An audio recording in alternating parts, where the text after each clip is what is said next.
Subscribe now and press the bell icon. Never miss an update.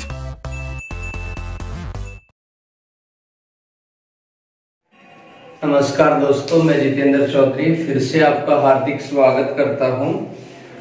तो अपन लोग आज वाला जो क्लास लेंगे वो एडवांस मैथ्स में से लेंगे। देखो कौन कौन से टॉपिक पर अपन लोग चर्चा करेंगे और कौन सा टॉपिक अपन स्टार्ट करेंगे वो देखो। तो जो एडवांस मैथ है,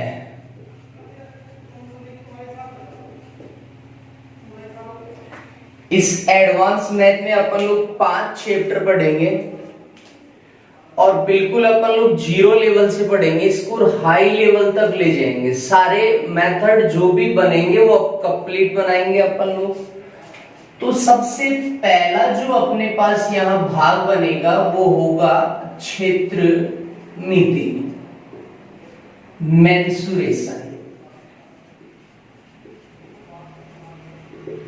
क्षेत्रमिति का पार्ट अपन लोग पढ़ेंगे सबसे पहले, जिसमें क्षेत्रफल, आयतन, एरिया, वॉल्यूम, आकृतियां बनाना अपन लोग सीखेंगे।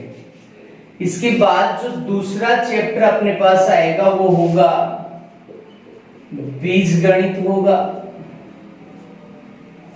अलजेब्रा,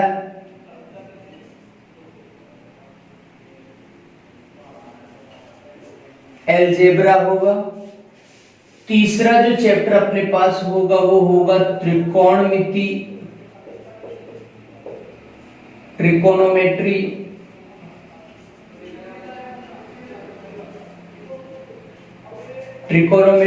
और चौथा जो टॉपिक होगा इसका वो होगा ज्यामिति, ज्योमेट्री।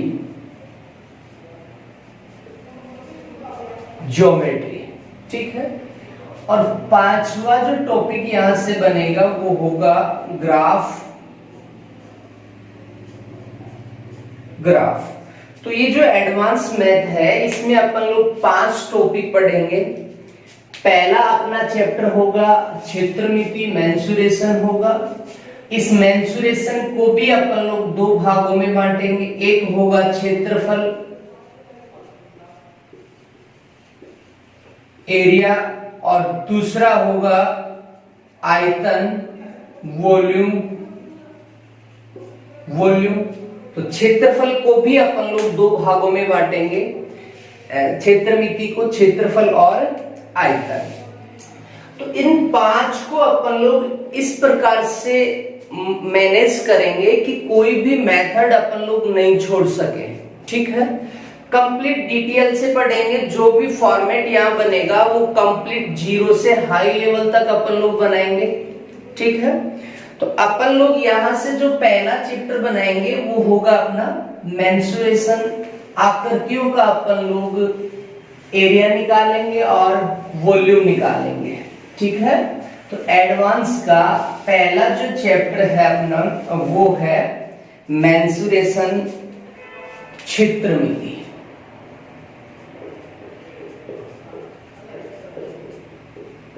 क्षेत्रमिति, मेंसुरेशन। ठीक है। अब ये क्षेत्रमिति 2 प्रकार का होगा। एक जिसको अपन लोग बोलते हैं क्षेत्रफल, एरिया, और दूसरा होता है आयतन, वॉल्यूम। एक क्षेत्रफल होगा और दूसरा क्या होगा, आयतन। क्षेत्रफल को अपन लोग बोलते हैं 2D आकृतियां, 2D डायमेंशनल, और आयतन को अपन लोग बोलते हैं 3D डायमेंशन, 3D आकृतियां। तो ये दोनों भी अपन लोग अलग अलग पढ़ेंगे। क्षेत्रफल अलग पढ़ेंगे, आयतन अलग पढ़ेंगे। क्षेत्रफल में कौन कौन सी आकृतियां होंगी, उनको अपन लोग किस प्रकार से मैनेज करेंगे, उनकी क्वेश्चन भी हल करेंगे।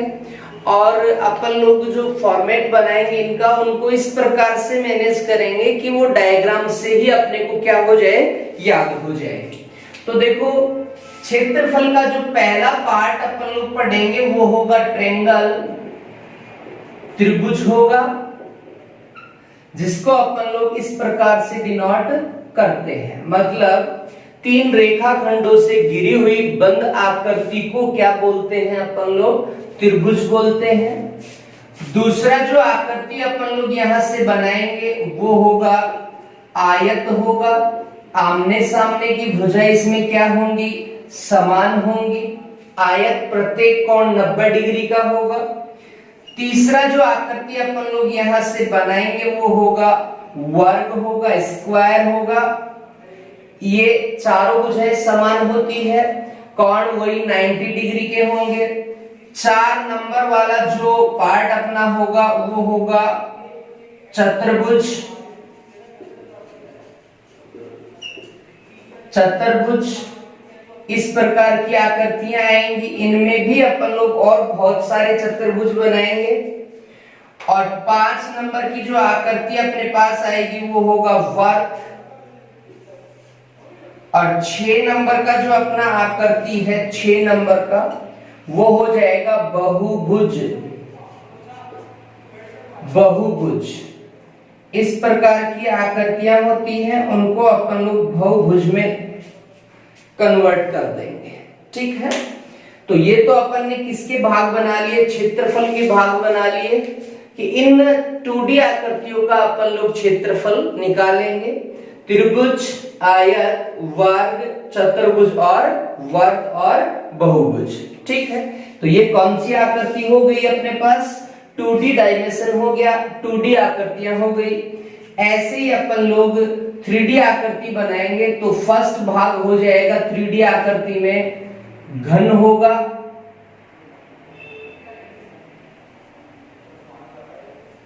इस प्रकार की जो आकृति अपने पास होगी उसे अपन लोग क्या बोलते हैं? घन बोलते हैं।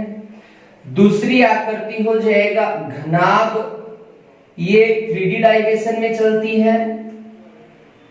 तीसरा पृष्ठ भी इनमें अपने को दिखाई देता है। ये आकृतियां घनाभ हो गई। तीसरा अपन के पास जो आएगा वो होगा बेलन होगा, सिलेंडर। इन सबको अपन लोग डिटेल से पढ़ेंगे। 4 नंबर पे चलेंगे तो वो होगा अपने पास शंकु। इस प्रकार की आकृति को अपन लोग शंकु बोलते हैं। और 5 नंबर पे जो आकृति अपने पास आएगा वो होगा गोला। 6 नंबर का जो आकृति है वो है पिरामिड। पिरामिड होता है जिसको अपन लोग इस प्रकार से डिनोट करते हैं। ठीक है, तो ये कौन सी आकृति हो गई? 3D आकृतियां हो गई। और इनका अपन लोग क्या निकाल सकते हैं? वॉल्यूम निकाल सकते हैं। 2D आकृतियां हैं, इनका अपन लोग क्या निकाल सकते हैं? एरिया निकाल सकते हैं, क्षेत्रफल निकाल सकते हैं। ठीक है, तो इन आकृतियों के अलावा भी अगर मेरे पास कोई आकृति होगी तो उनका भी अपन लोग इन क्लासों में डिटेल से अपन लोग उनका अध्ययन करेंगे। ठीक है, चलो, तो सबसे पहला पार्ट इनमें से जो होगा वो क्षेत्रफल का होगा, क्योंकि सबसे पहले अपन लोग 2D आकृतियां पढ़ेंगे, उसके बाद 3D आकृति बनाएंगे और एरिया और वॉल्यूम निकालेंगे उन आकृतियों का। तो जो अपना चैप्टर होगा वो होगा मेंसुरेशन का फर्स्ट भाग, एरिया, क्षेत्रफल होगा। ठीक है, तो अपन लोग शुरू करेंगे इस चैप्टर में सबसे पहले संख्याओं का, आकृतियों का एरिया ज्ञात करेंगे, क्षेत्रफल निकालेंगे। ठीक है, तो सबसे पहले नंबर पे अपन ने कौन सा आकृति लिया था? त्रिभुज लिया था। ठीक है, अब इस त्रिभुज के भी अपन लोग भाग बनाएंगे। तो त्रिभुज का जो पहला भाग होगा अपने पास वो होगा समकोण त्रिभुज होगा। पहला त्रिभुज समकोण त्रिभुज, दूसरा भाग होगा समबाहु त्रिभुज होगा, तीसरा जो भाग होगा वो हो जाएगा समद्विबाहु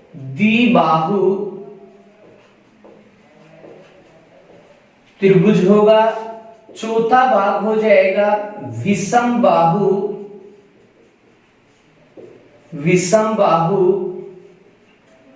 त्रिभुज, पांचवा भाग हो जाएगा समकोण समद्विबाहु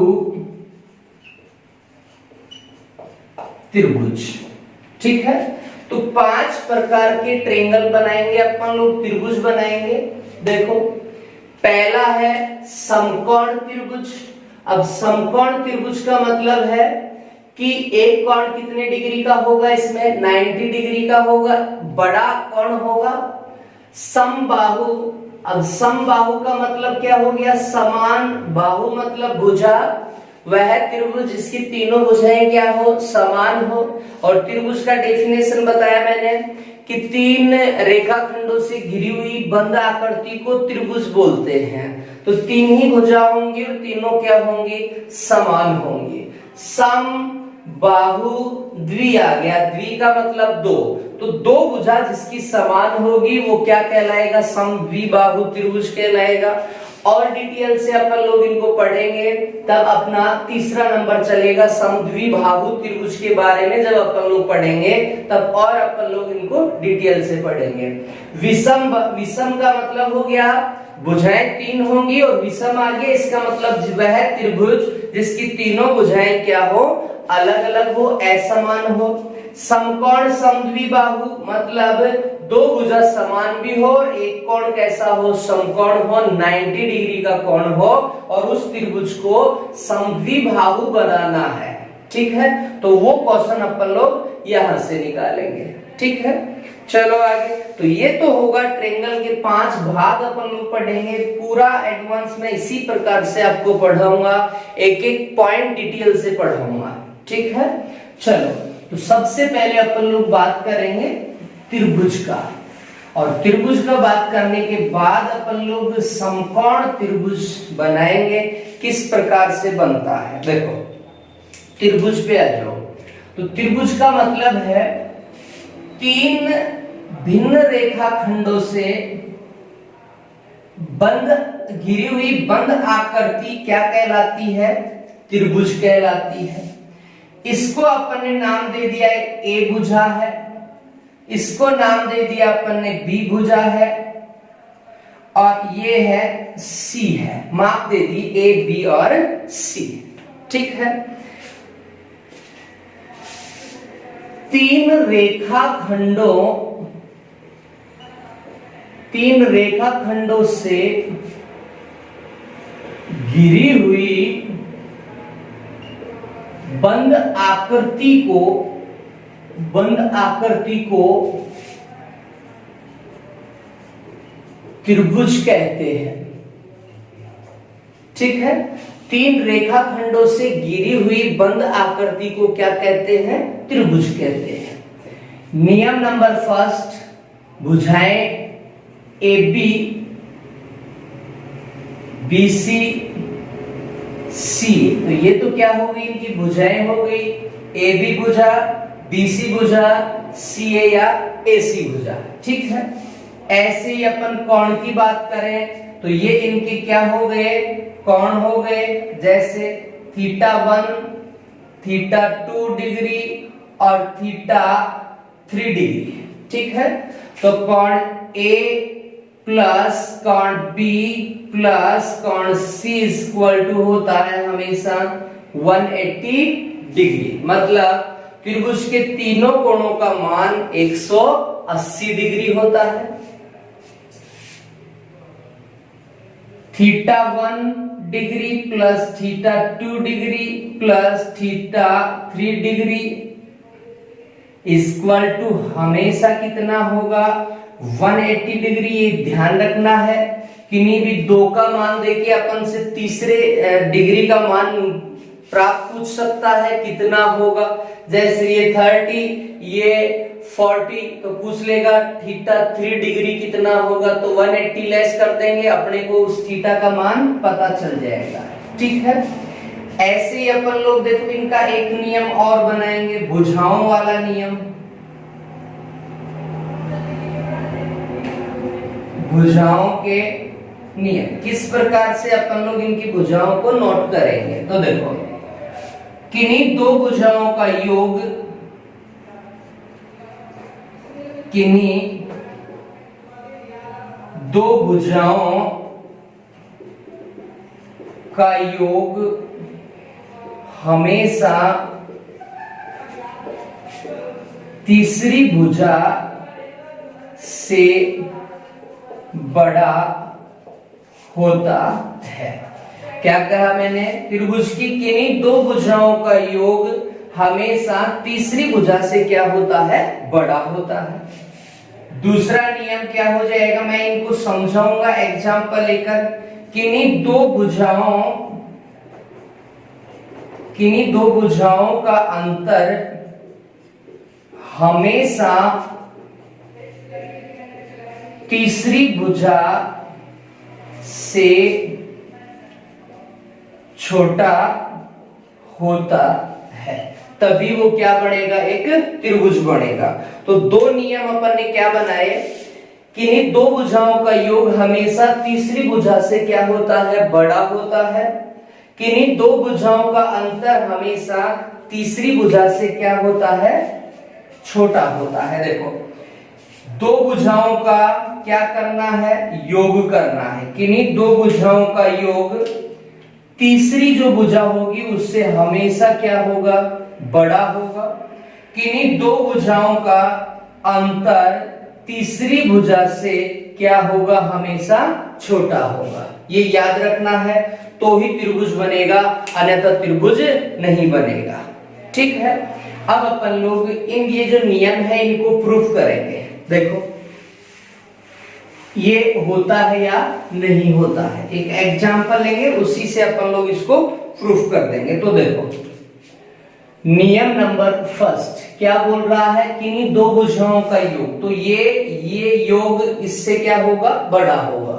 मतलब a प्लस बी बड़ा होगा किससे, c से, और a प्लस c बड़ा होगा किससे, b से, और b प्लस c बड़ा होगा किससे, a से। किन्हीं दो भुजाओं का योग तीसरी भुजा से हमेशा क्या होगा, बड़ा होगा। क्या होगा, बड़ा। तो जिधर मुंह खुला होता है वो बड़ा होगा और ये वाले क्या हो जाएंगे, छोटे। अभी मैं चेक भी करवाऊंगा आपको। दूसरा नियम क्या है अपना, कि किन्हीं दो भुजाओं का अंतर हमेशा तीसरी भुजा से क्या होता है, छोटा। अंतर मतलब माइनस a माइनस बी छोटा होगा किससे, c से। a माइनस सी छोटा होगा किससे, b से, और b माइनस सी छोटा होगा किससे, a से। याद हो जाएंगे, ज्यादा बड़े नियम नहीं है, बस याद क्या रखना है, ऐसा होगा तो ही ट्रायंगल बनेगा, अन्यथा ट्रायंगल नहीं बनेगा। ठीक है, दो भुजाओं का योग तीसरी से बड़ा होगा और अंतर तीसरी से छोटा होगा, बस ये ध्यान रखना। अब चेक करते हैं एग्जांपल लेके। देखो जैसे इसको अपन ने डिनोट कर दिया, ये मान लिया 2 है, ये मान लिया अपन ने 5 है, और ये है 4। ये इन भुजाओं से ट्रायंगल बनता है या नहीं बनता, तो चलो चेक करते हैं अपन लोग इनको। a प्लस बी, तो a कितना है, 2 है, लिख लेते हैं a equal to 2, b equal to 5, c equal to है 4। तो a 2 है, b 5 है, 2 प्लस 5 क्या बड़ा होगा, 4 से बड़ा होगा। देखो 5 और 2 7, 7 बड़ा होता है किससे, 4 से। a 2 c 4 क्या बड़ा होगा, 5 से बड़ा होगा। देखो 4 और 2 6, 6 बड़ा होगा 5 से। b कितना है, 5 है, c है 4 क्या बड़ा होगा देखो 5 और 4 9, 9 बड़ा होता है किससे? 2 से। तो देखो अपन ने प्रूफ कर लिया, इस प्रकार से ही ट्रायंगल बनेगा, अन्यथा ट्रायंगल नहीं बनेगा। ऐसे अंतर वाला चेक करते हैं, a कितना है 2 है और b कितना है 5। अंतर का मतलब बड़े में से छोटा घटाना, तो 5 माइनस 2 क्या छोटा होगा 4 से? छोटा होगा। देखो 5 में से 2 कम करो कितना आएगा? 3। अगर ये कंडीशन फिल हो रही है तो ये होगी 5 में से 2 गया तो कितना आया? 3, और 3 किससे छोटा है? 4 से छोटा है। a कितना है 2 और c कितना है 4। 4 माइनस 2 क्या 5 से छोटा है? छोटा है। देखो 4 में से 2 कम करो 2 बचेगा, और 2 5 से क्या है? छोटा है। b 5 और c 4 क्या छोटा है 2 से? देखो छोटा है, 5 में से 4 लेस देन 1, और छोटा किससे है? 2 से छोटा है। तो ये याद रखना है, ये नियम है। कभी कभी ऐसे क्वेश्चन भी पूछ लेता है, निम्न में से ट्रायंगल कौन सा है? 3 भुजा दे देंगे आपको ऑप्शन में और पूछ लेंगे निम्न में से त्रिभुज कौन सा बनेगा। तो ये अगर नियम अपने को याद है तो कम से कम समय में अपन लोग पता कर लेंगे। वहां अपन लोग स्केल लेके जा नहीं सकते कि नाप के अपन लोग डायग्राम बना ले, ट्रायंगल बना ले। तो ये नियम अपने को पता होना चाहिए। 2 का योग तीसरी से बड़ा होगा, 2 का अंतर तीसरी से छोटा होगा। ठीक है, इंपॉर्टेंट नियम है, बहुत बार यहाँ से क्वेश्चन पूछा गया है। चलो आगे बढ़ते हैं। अब ये था त्रिभुज अपना। अब त्रिभुज के भाग अपन लोग पहला भाग कौन सा बनाए थे? समकोण त्रिभुज बनाए थे। उसी को अपन लोग आगे कंटिन्यू करते हैं। तो इसका पहला भाग हो जाएगा समकोण त्रिभुज।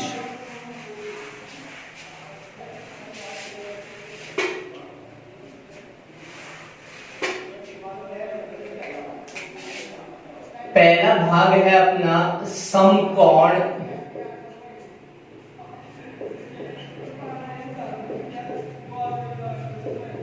त्रिभुज। देखो सबसे पहले ये पता करना है कि समकोण त्रिभुज कहते किसको है, अपने को पता कैसे चलेगा। तो समकोण त्रिभुज का जो डायग्राम होता है वो इस प्रकार से बना हुआ होता है। एक भुजा, एक कोण और एक भुजा क्या होते हैं? इसमें बड़े होते हैं। जैसे ये A है, ये B है और ये क्या है? C है। ठीक है, ये वाला जो भुजा है इसको अपन लोग किससे डिनोट करते हैं? लंब से। और इसको अपन लोग डिनोट करते हैं किससे? आधार से। और इसको डिनोट करते हैं अपन लोग किससे? कर्ण से। ये कैसे पता चलेगा? तो सिंपल सा फंडा है इसका। इस त्रिभुज में एक बड़ा कोण होगा और बड़ा कोण होगा 90 डिग्री का। बाकी 2 कोण जो होंगे वो न्यून कोण होंगे। उन दोनों का योग 90 डिग्री होगा और इस सिंगल कोण का योग कितना हो जाएगा? 90 डिग्री। बड़े कोण के सामने वाली भुजा हमेशा क्या होती है? बड़ी होती है। पहली बात, बड़े कोण के सामने वाली भुजा हमेशा क्या होती है? बड़ी होती है। दूसरी बात, जो न्यून कोण है, जैसे ये अपना θ1 है डिग्री है और ये θ2 डिग्री है। ठीक है, तो न्यून कोण के सामने वाली भुजा हमेशा क्या कहलाती है? लंब कहलाती है। ध्यान रखना, इंपॉर्टेंट बात है। यहां से बहुत बार अपन लोग क्वेश्चन गलत कर देते हैं। त्रिकोणमिति में तो यही चलता है, जो गड़बड़ करवाता है क्वेश्चन। न्यून कोण ये है, इसके सामने वाला लंब, और अगर न्यून कोण ये लेना है अपने को तो इसके सामने वाला ये लंब हो जाएगा, तो ये आधार हो जाएगा। मतलब इससे कोई फर्क पड़ने वाला नहीं है। ठीक है, अब देखो इस त्रिभुज का डेफिनेशन जो है वो ये है कि वह त्रिभुज जिसमें बड़े कोण का मान हमेशा 90 डिग्री हो और शेष दोनों कोणों का मान 90 डिग्री हो और वह न्यून कोण हो, न्यून कोण हो। ठीक है, अब अपन लोग बात करेंगे, देखो आगे भी करेंगे, मैं यहां भी बता देता हूं, एक पूरक चलता है और एक समपूरक चलता है। ठीक है, वो भी मैं यही बता देता हूं। देखो एक होता है पूरक कोण और दूसरा होता है समपूरक कोण। ये दोनों अलग अलग होते हैं। पूरक का मतलब होता है दो कोणों का योग, दो कोणों का योग 90 डिग्री हो, जैसे θ1 degree plus θ2 degree equal to कितना होना चाहिए, 90 डिग्री होना चाहिए। दो कोणों का योग 90 डिग्री हो तो वो कौन सा कोण कहलाता है, पूरक कोण कहलाता है। ऐसे ही समपूरक का डेफिनेशन हो जाएगा, दोनों कोणों का योग,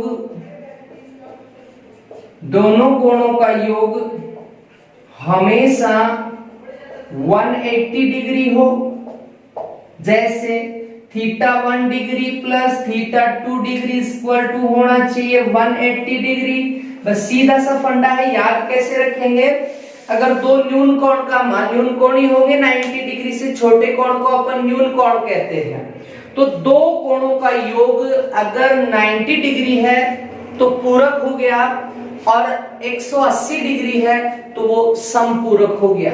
बहुत बार अपन से क्वेश्चन पूछ लिया जाता है कि एक कोई कोण दे देगा और उसका अपन से पूछ लेगा पूरक कोण बताइए, जैसे 30 डिग्री का पूरक कोण होगा, बताओ कितना होगा, 60 डिग्री हो जाएगा, क्योंकि मुझे पता है दोनों का 90 डिग्री है। अब 90 में 30 मुझे दिया हुआ है तो बचा कितना, 60। अब बोले 60 का पूरक कोण कौन है तो बोल देंगे 30 हो जाएगा।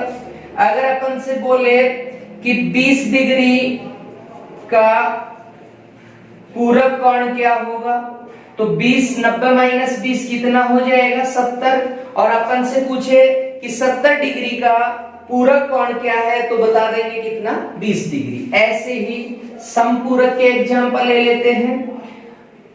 100 डिग्री का समपूरक कोण इक्वल टू कितना हो जाएगा, 80 डिग्री, क्योंकि 180 माइनस 100 इक्वल टू 80 होगा। 80 का समपूरक 100 का समपूरक 80 डिग्री हो जाएगा। 120 डिग्री का समपूरक कोण क्या होगा बताओ, 180 माइनस 120 इक्वल टू 60 हो जाएगा। तो 120 का समपूरक कोण होगा 60 डिग्री। बहुत बार अपन से यहां से क्वेश्चन पूछा गया है, बहुत बार। ठीक है, तो ये ध्यान रखना है, पूरक और समपूरक सीधा सा डेफिनेशन है, दो कोणों का योग 90 पूरक 180 समपूरक। ठीक है, चलो ऐसे ही अपन लोग आगे बढ़ते हैं। अभी समकोण के बारे में पता करते हैं किस प्रकार से ये होंगे, कौन सा प्रमेय यहाँ यूज होगा, इनका अभिलंब भी अपन लोग बनाएंगे। देखो समकोण त्रिभुज में एक नियम क्या चलता है, कोण A प्लस कोण B प्लस कोण C इक्वल टू वही ट्रायंगल है 180 डिग्री हो जाएगा। यहां ये θ1 डिग्री प्लस ये 90 डिग्री और ये क्या हो जाएगा, θ1C को डिनोट किया अपन ने और 2 किया है 1 को, इक्वल टू कितना होगा, हमेशा 180 डिग्री हो जाएगा।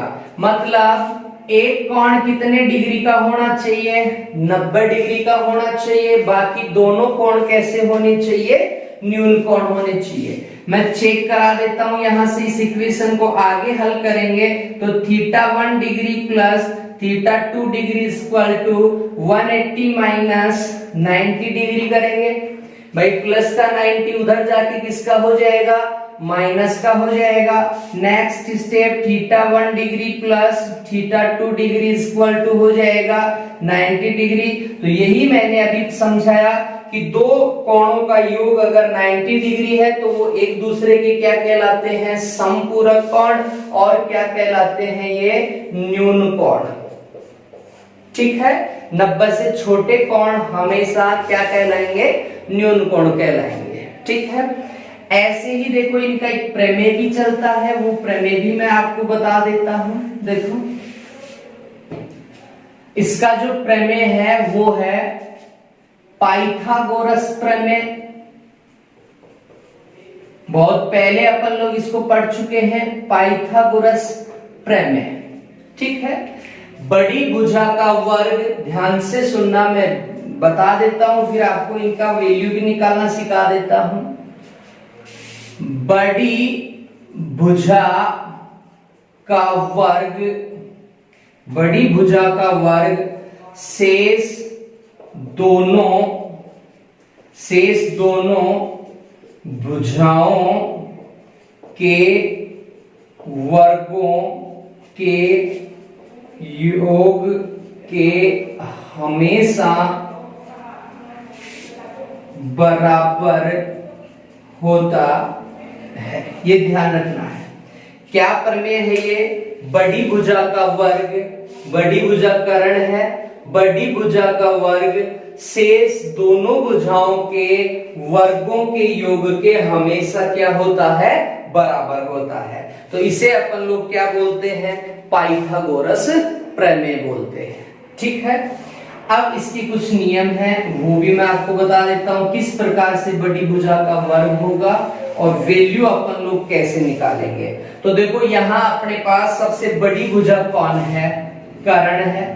तो बड़ी भुजा का वर्ग शेष दो भुजाओं, देखो शेष दो भुजा लंब और आधार के वर्ग, तो आधार का स्क्वायर प्लस लंब के स्क्वायर के क्या होगा, बराबर। फिर से बता देता हूं, कर्ण स्क्वायर बराबर आधार स्क्वायर प्लस का लंब स्क्वायर, मतलब बड़ी भुजा का वर्ग शेष दोनों भुजाओं के वर्गों के योग के हमेशा क्या होता है, बराबर होता है। ठीक है, ऐसे ही अपन लोग अगर आधार का वैल्यू निकालना चाहे, आधार स्क्वायर चाहिए मुझे, तो क्या हो जाएगा बताओ, ये एज इट इज रहेगा, इसको अपन इधर ले आएंगे। तो पहले से कौन बैठा था, कर्ण स्क्वायर प्लस का इधर जाके किसका हो जाएगा, लंब का हो जाएगा, माइनस का हो जाएगा लंब स्क्वायर। तो आधार स्क्वायर बराबर हो गया कर्ण स्क्वायर माइनस का लंब स्क्वायर हो गया। ठीक है, ऐसे ही अगर अपने को लंब स्क्वायर चाहिए तो इक्वल टू में क्या हो जाएगा बताओ, कर्ण स्क्वायर माइनस में कौन चला जाएगा, अब आधार स्क्वायर चला जाएगा। तो ये पाइथागोरस प्रमेय थी, इससे अपन लोग किसी भी ट्रायंगल या राइट एंगल ट्रायंगल का वैल्यू या ट्रायंगल अपन लोग बना सकते हैं। ठीक है, मैं चेक करा देता हूं। जैसे ये अपन ने 3 लिया, ये अपन ने 4 लिया, तो ये अपन कितना हो जाएगा 5। देखो बड़ी भुजा का वर्ग, तो बड़ी भुजा कितनी है 5 है, 5 का वर्ग शेष दोनों के वर्गों के योग के बराबर होना चाहिए। 3 का स्क्वायर प्लस कितना हो जाएगा 4 का स्क्वायर। तो देखो 5 का स्क्वायर 25 बराबर 9 प्लस 16 इक्वल टू भी कितना होता है 25 ही होता है। तो मैंने चेक भी करा दिया, इस प्रकार से अपन लोग इनको हल कर सकते हैं। ठीक है, चलो ऐसे ही अपन लोग आगे बढ़ते हैं, समकोण त्रिभुज के बारे में और पता करते हैं।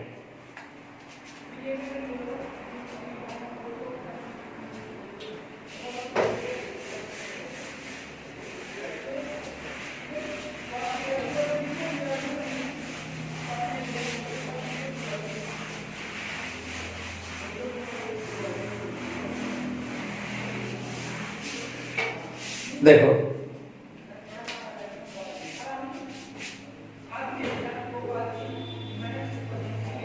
समकोण त्रिभुज का क्षेत्रफल, समकोण त्रिभुज का क्षेत्रफल क्या होता है बेटा, 1/2 आधार इंटू ऊंचाई। समकोण त्रिभुज का क्षेत्रफल 1/2 आधार इंटू ऊंचाई, पूरे त्रिभुज का आधा।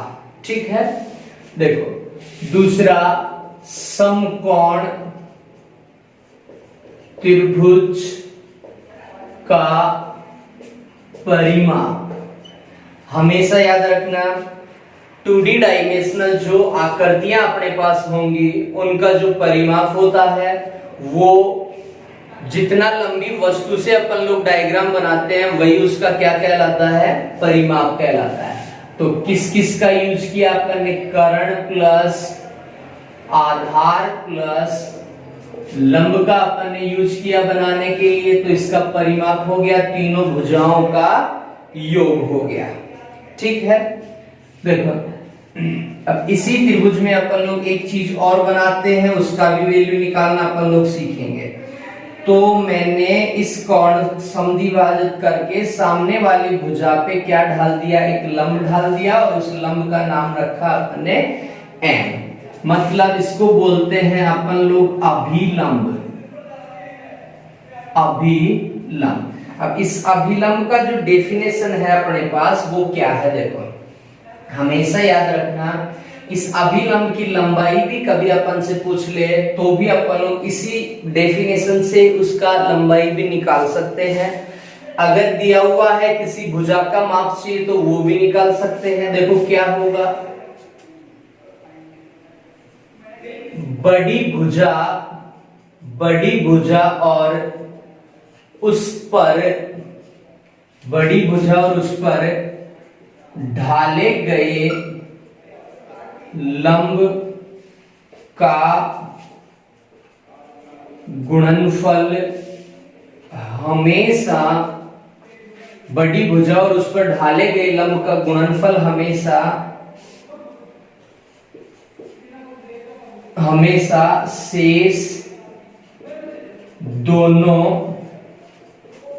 भुजाओं के गुणनफल के बराबर होता है। अब मैंने क्या समझाया आपको, देखो सब चीज आ गया इसमें। बड़ी भुजा और उस पर डाले गए लंब का गुणनफल, मतलब क्या है, बड़ी भुजा कौन है मेरे पास, AC है, तो बड़ी भुजा AC और इस पर ढाले गए लंब कौन है बताओ, BD है, B और D है, D से डिनोट किया इस बिंदु को अपन ने।